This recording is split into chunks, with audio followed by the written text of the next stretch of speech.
നമസ്കാരം. ദയവ് ചെയ്ത് അമേരിക്കയിലുള്ള മലയാളികൾ, അമേരിക്കയിൽ ജനിച്ച് വളരാത്ത ആൾക്കാരുമായിട്ട്, അത് പ്രത്യേകിച്ച് മലയാളികളുമായിട്ട് വിവാഹ ബന്ധം ആലോചിക്കരുത്. ഇത് ഞാൻ പറയുന്ന വാക്കുകളല്ല. കഴിഞ്ഞൊരു ദിവസം എന്നെ ഒരു ലേഡി വിളിച്ചു. അമേരിക്കയിൽ നിന്നാണ് വിളിക്കുന്നത്.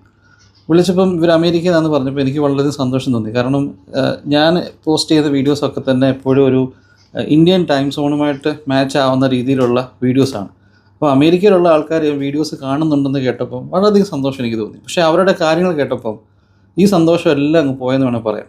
എൻ്റെ മനസ്സിലൊരു കൺസെപ്റ്റ് ഉണ്ടായിരുന്നു. അമേരിക്ക എന്ന് പറയുന്ന ഒരു രാജ്യത്തിലും അല്ല അവിടെ വളരുന്ന മലയാളികൾ കുട്ടികളെപ്പറ്റി ഒരു കൺസെപ്റ്റ് ഉണ്ടായിരുന്നു. കാരണം പൊതുവേ നമ്മൾക്ക് കേട്ട് പരിചയമുള്ളത് ഒരു പ്രായം കഴിഞ്ഞാൽ അവരുടെ തോന്നി പോലെ ജീവിക്കുന്നു, പേരൻസ് പറയുന്നതൊന്നും കേൾക്കത്തില്ല, അങ്ങനെയൊക്കെ ഒരു കൺസെപ്റ്റ് ആയിരുന്നു എനിക്ക് സത്യം പറഞ്ഞാൽ ഈ പെൺകുട്ടി വിളിക്കുന്നതെന്ന് പറയും. എന്നോട് ആ പെൺകുട്ടി പറഞ്ഞു കുറച്ചൊക്കെ കുട്ടികൾ അങ്ങനെ ഉണ്ട്, പക്ഷേ ഭൂരിഭാഗം കുട്ടികളും മാക്സിമം ഒരു ഓൾമോസ്റ്റ് ഒരു പ്രത്യേക ഒരു പെർസെൻറ്റേജോളം എപ്പോഴും പേരൻസ് പറയുന്ന കേട്ട് അവർ വളരെയധികം ഒബീഡിയൻ്റായിട്ട് ജീവിക്കുന്ന ആൾക്കാരാണ് അമേരിക്കയിലുള്ള മലയാളികളെന്ന് പറയും.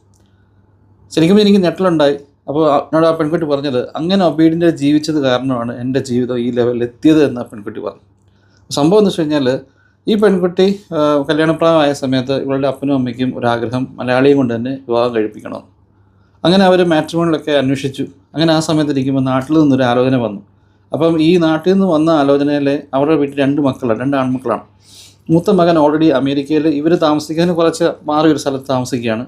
ഇളയ മകനാണിത്. അപ്പോൾ ഓൾറെഡി മൂത്ത മകൻ അമേരിക്കയിലായത് കാരണം ഇളയ മകനോട് അമേരിക്കയിൽ പോകണം എന്നൊരു ആഗ്രഹം ആ പേരൻസ് ഉണ്ടായിരിക്കാം. ഇനിവേ അങ്ങനെ ആലോചനയൊക്കെ നടന്നു. അവൻ പഠിത്തമുള്ള പയ്യനാണ്. ആലോചനകളൊക്കെ വന്നു. പിന്നെ പെട്ടെന്ന് മകൻ്റെ കല്യാണമൊക്കെ കഴിഞ്ഞു. ഇവരെന്നോട് പറഞ്ഞ് കല്യാണത്തിന് മുമ്പ് ആകെ ഒരു പ്രാവശ്യമാണ് ഈ പയ്യനെ കണ്ടുള്ളത്. കാരണം ഉറപ്പിൻ്റെ തലേന്ന് ഒന്ന് കണ്ടു, നെക്സ്റ്റ് ഡേ ഉറപ്പായിരുന്നു. പെട്ടെന്ന് കല്യാണം കഴിഞ്ഞു. 1-2 പ്രാവശ്യമാണ് സംസാരിച്ചിട്ടുണ്ട്. പെട്ടെന്ന് തന്നെ കല്യാണം കഴിഞ്ഞു. ഇവർ എത്രയും പെട്ടെന്ന് തന്നെ ആ പയ്യനെ അമേരിക്കയിലേക്ക് കൊണ്ടുവരാൻ ശ്രമിക്കുകയും ചെയ്തു. ഈ പയ്യൻ അമേരിക്ക വന്നത് പ്രമാണിച്ച് നാട്ടിലുള്ള പയ്യൻ്റെ അപ്പനും അമ്മയും കൂടെ അമേരിക്ക വന്നു. കുറച്ച് ദിവസം ഇവിടെ നിൽക്കും. കുറച്ച് ദിവസം ഭൂരിഭാഗം സമയവും ഈ പയ്യൻ്റെ മൂത്ത സഹോദരൻ്റെ വീട്ടിലാണ് അപ്പനും അമ്മയും കഴിഞ്ഞുകൊണ്ടിരുന്നത്. എന്നാൽ ഒരു 8-10 മാസം കഴിഞ്ഞപ്പോൾ ഈ മൂത്ത പയ്യൻ പൂർണ്ണമായിട്ടും അപ്പനെ അമ്മയെ ആ വീട്ടിൽ നിന്ന് ഇറക്കി വിട്ടു. അവൻ പറഞ്ഞു ഇനി ഇങ്ങോട്ട് കയറുക വേണ്ട, നിങ്ങൾ എന്തോ അവർ തമ്മിലുള്ള ഇഷ്യൂസാണ്, നിങ്ങൾ ഇങ്ങോട്ട് കയറുക വേണ്ട. അപ്പം അത് കാരണം ഈ ഇളയ മകന് മാത്രമായിട്ട് എന്താ പറയുക ഈ അപ്പൻ്റെ അമ്മയുടെ സംരക്ഷണം ഏറ്റെടുക്കേണ്ടതായിട്ട് വന്നു.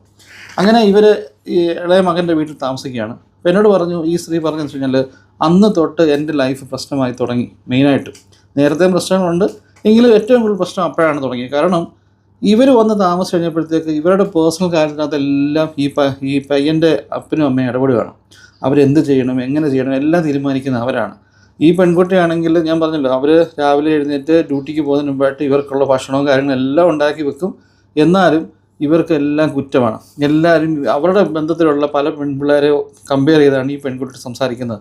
അവർ ആ പെൺകൊച്ച് അത് ചെയ്യുന്നു, ഇത് ചെയ്യുന്നു, അങ്ങനെ ഇവർക്കങ്ങ് ഭയങ്കരമായിട്ടുള്ളൊരു ഇറിറ്റേഷനും മാനസികമായ പ്രശ്നങ്ങളുമാണ് ഇവർ പ്രധാനമായിട്ട് ഉണ്ടായിക്കൊണ്ടിരുന്നത്. എനിവേ ഇതങ്ങനെ പോയിക്കൊണ്ടിരുന്നു. ഇതിൻ്റെ ഇടയിൽ ഭർത്താവിൻ്റെ ഭാഗത്തുനിന്നും വളരെ നെഗ്ലിജൻസാണ് ഉണ്ടായിക്കൊണ്ടിരുന്നത്. കാരണം എന്നോട് പറഞ്ഞാൽ വിശ്വസിക്കത്തില്ല, ഈ മനുഷ്യൻ എൻ്റെ അടുത്ത് വന്നൊന്ന് ഇരിക്കുകയോ എന്നോട് സംസാരിക്കുകയോ എൻ്റെ വിശേഷങ്ങൾ അന്വേഷിക്കുകയോ ഒന്നും ചെയ്യത്തില്ല. പയ്യൻ ടോട്ടലി എന്താ പറയുക, അയാൾക്ക് ഒരു ഹോബിയും ഇല്ലെന്ന് എന്നോട് പറഞ്ഞു.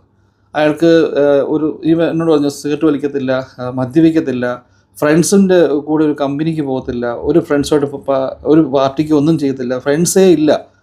അയാൾ ചെയ്യുന്ന ആകെ പരിപാടി അപ്പനോട് അമ്മയോട് സംസാരിക്കുക. പള്ളിയിൽ പോലും പോകത്തില്ല, പള്ളിയിൽ പോകേണ്ടതാണെന്നാണ് അയാളുടെ ഒരു കൺസെപ്റ്റ്. എങ്ങും പോകില്ല, വീട്ടിൽ തന്നെ ഇരിക്കും. പലപ്പോഴും അയാൾക്ക് ജോലി വർക്ക് ഫ്രം ഹോമാണ്. അയാൾ വീട്ടിൽ തന്നെ ഇരിക്കുകയാണ്. വേറെ ഒരു ആക്ടിവിറ്റീസ് അയാൾ ചെയ്യത്തില്ല. അയാൾ എന്തെങ്കിലുമൊക്കെ ഭക്ഷണം ഉണ്ടാക്കുന്നു, വീട്ടിൽ ഇരിക്കുന്നു. എന്നോട് പറഞ്ഞ് എൻ്റെ അടുത്ത് സ്നേഹമായിട്ട് സംസാരിക്കുമോ, അവരോടൊന്ന് കുശലം പറയുമോ, ഈവൻ ഒരു ദാമ്പത്യ ജീവിതത്തിൽ എന്തൊക്കെ ചെയ്യണമെന്ന് പോലും ഇയാൾക്കറിയില്ല. ഇയാൾ അതിനകത്ത് വലിയ ഇൻട്രസ്റ്റഡ് അല്ല.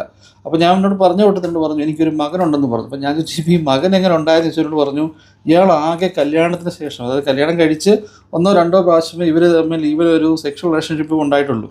പിന്നെ എപ്പോഴൊക്കെയോ ഇങ്ങനെ അങ്ങ് പോയി അങ്ങ് അകന്നുപോയി. ഈ പെൺകുട്ടി ഇത് അവിടെ വീട്ടിൽ പറയുന്നുണ്ടെങ്കിലും പോട്ടെ ശരിയാവും ആ വീട്ടിലെ പേരൻസ് പറഞ്ഞുകൊണ്ടിരിക്കുകയാണ്. അങ്ങനെ ഈ പെൺകുട്ടി പോയിക്കൊണ്ടിരുന്ന സമയത്ത് ഒരു 6-7 വർഷമായപ്പോൾ ഇവർക്ക് മക്കളുണ്ടാകുന്നില്ല എന്ന് വന്നപ്പം ആ പയ്യൻ്റെ അപ്പനും അമ്മയ്ക്കും ഒരു നാണക്കേട് പോലും മക്കളുണ്ടാകുന്നുണ്ട്. കാരണം ഇളയ മകന് ഓൾറെഡി മൂത്ത മകന് ഓൾറെഡി മക്കളുണ്ട്. അപ്പോൾ ഇളയ മകന് മക്കളാവുന്നില്ല എന്ന് പറയുമ്പോൾ അവർക്കൊരു വിഷമം. അപ്പോൾ അവർ അഡ്വൈസ് ചെയ്തതിൻ്റെ പേരിൽ ഈ പയ്യന് ഒരു പ്രാവശ്യം ഈ സ്ത്രീയുമായിട്ട് ശാരീരിക ബന്ധപ്പെട്ടതിനോട് പറഞ്ഞു. അന്നാണ് ആ കുഞ്ഞുണ്ടായെന്ന്. അതിനുശേഷം വീണ്ടും അയാൾ ആ ഭാഗത്തേക്ക് വരുന്നില്ല. ഞാൻ പറയുമായിരുന്നു, ഞാൻ പറഞ്ഞല്ലോ ആദ്യം ഉണ്ടായ എൻ്റെ ഒരു കൺസെപ്റ്റ് തന്നെയാണ്. കാരണം ഇത്രയോ ഈ സ്ത്രീ ക്ഷമിച്ച് നിൽക്കുന്നുണ്ടല്ലോ എന്നൊരു ഒരു കാര്യം. കാരണം എൻ്റെ മനസ്സിലൊക്കെ നീ പോടാന്ന് പറഞ്ഞ് ഇറങ്ങി പോകുമെന്ന് കരുതി. പക്ഷേ അങ്ങനല്ല, ആ സ്ത്രീ അതിങ്ങനെ ക്ഷമിച്ച് ഇയാൾ ഇന്ന് ശരിയാവും നാളെ ശരിയാവുമെന്ന് കരുതി നിൽക്കുക. എന്നോടൊരു മകൻ വളർന്നു വരുന്നു, ആ കുഞ്ഞിന് വേണ്ട എന്തുവാന്ന് പോലും ഇയാൾ ശ്രദ്ധിക്കുന്നില്ല. വീട്ടിലെ ചിലവും കാര്യങ്ങളൊക്കെ നോക്കുന്നുണ്ട്, വേറെ ഒരു ഇതുമില്ല. അപ്പം പറഞ്ഞു വന്നു വെച്ച് കഴിഞ്ഞാൽ ഈ പേരൻസ് അങ്ങ് പ്രശ്നമായി കഴിഞ്ഞപ്പം എന്നോട് പറഞ്ഞ ഏതാണ്ടൊരു 6-7 വർഷം കഴിഞ്ഞപ്പം ഈ ടെൻഷൻ കൂടി ഒരു ദിവസം ഞാനങ്ങ് പൊട്ടിത്തെറിച്ചെന്ന് പറഞ്ഞു. അവൾ പറഞ്ഞു, ഈ വീട്ടിൽ നിൽക്കാൻ പറ്റത്തില്ല, ഇങ്ങനെ ഒരുമിച്ച് പോകാൻ പറ്റത്തില്ല, നിങ്ങൾ അനാവശ്യമായി ഇടപെടുകയാണ്, നിങ്ങൾ വേറെ വീട്ടിൽ താമസിക്കുകയോ എന്തെങ്കിലും ചെയ്യുക. ആ അപ്പനും അമ്മയും നാട്ടിലേക്ക് പോയി. അതിനുശേഷം ഈ ഭർത്താവെന്ന് പറയുന്ന വ്യക്തി യാതൊരുമായ രീതിയിലുള്ളൊരു സഹകരണവും ഈ സ്ത്രീയുമായിട്ടില്ല.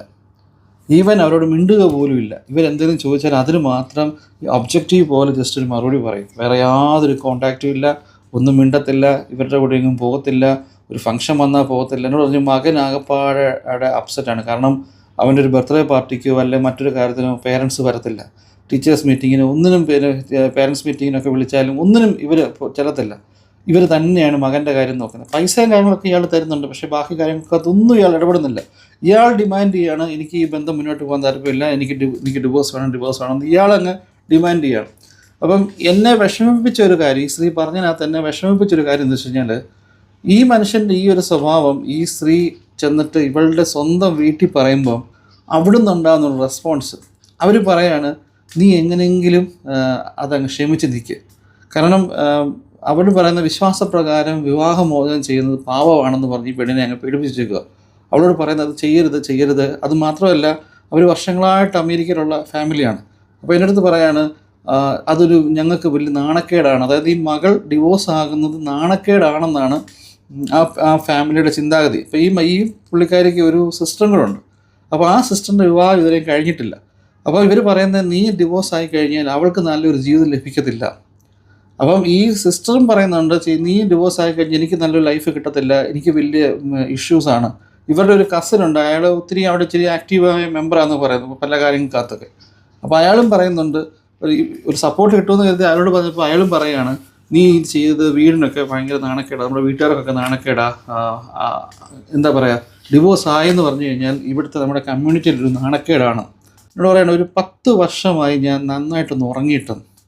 ഇവർ ഉറങ്ങാൻ വേണ്ടിയിട്ട് ടാബ്ലറ്റ് കഴിച്ചിട്ടാണ് ഉറങ്ങുന്നതെന്ന് എന്നോട് പറഞ്ഞു. പക്ഷേ ഈ പറയുന്ന ഇടയിൽ എന്നോട് ഞാൻ പറയായിരുന്നു ഏതാണ്ട് ഒരു 1.5 മണിക്കൂർ എന്നോട് ഈ സ്ത്രീ സംസാരിച്ചു. പറയുന്നതിനിടയിലൊക്കെ കരയുക, പലപ്പോഴും ലിറ്ററലി കരയുവാണ്. നല്ല പഠിത്തമുണ്ട്, നല്ല സമ്പാദ്യമുണ്ട്, ഭർത്താവിന് തിരിച്ചു വരാൻ വേണ്ടിയിട്ട് അവർ ആഗ്രഹിച്ച് നിൽക്കുക. സ്വന്തം വീട്ടിൽ നിന്ന് പോലും ഒരു കെയർ അല്ലെങ്കിൽ സ്വന്തം വീട്ടിൽ നിന്ന് ഒരു ആശ്വാസവാക്ക് ഇവർക്ക് ലഭിക്കുന്നില്ല.